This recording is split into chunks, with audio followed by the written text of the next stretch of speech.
Have you ever prayed and felt like no one was listening? Like your words hit the ceiling and fell right back down? He woke up that morning with hope in his chest, the kind of hope that feels fragile, like if you hold it too tight, it'll shatter. He sat on the edge of his bed, closed his eyes, folded his hands. God, I need this. Please, let today be different. He got dressed, straightened his tie in the mirror, took a breath, and walked out the door toward a job interview he'd been praying about for weeks. He sat in the waiting room, smiled at the receptionist, gave it everything he had, and they said no. We've decided to go in a different direction. Just like that, one sentence, and the hope he'd been carrying cracked right down the middle. He tried to hold it together. He really did. He called his best friend on the walk home, thought maybe talking would help.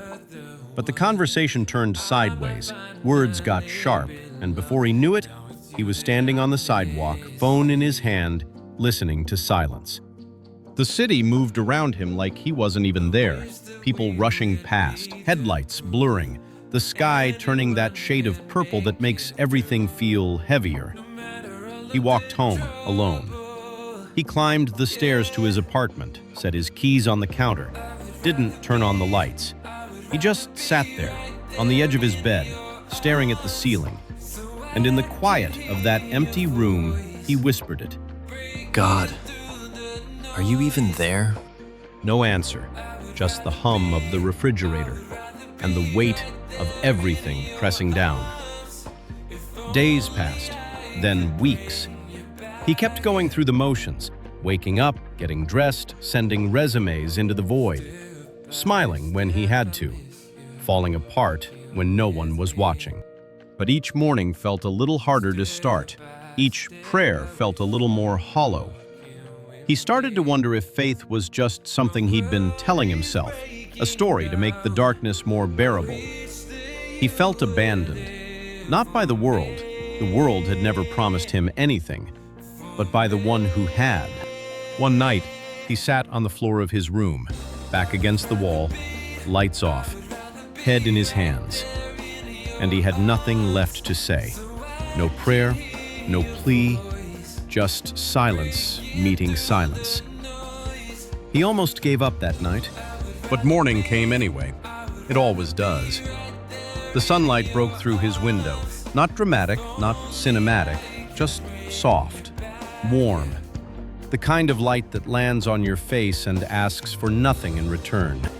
He reached for his phone, half out of habit, and there, on the lock screen, a notification he didn't expect.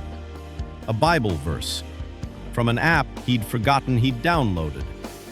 Be still and know that I am God. Psalm 46:10. He read it again and again, and something shifted. Not a lightning bolt, not a voice from the sky, just a softening, like a fist that had been clenched for weeks, slowly opening.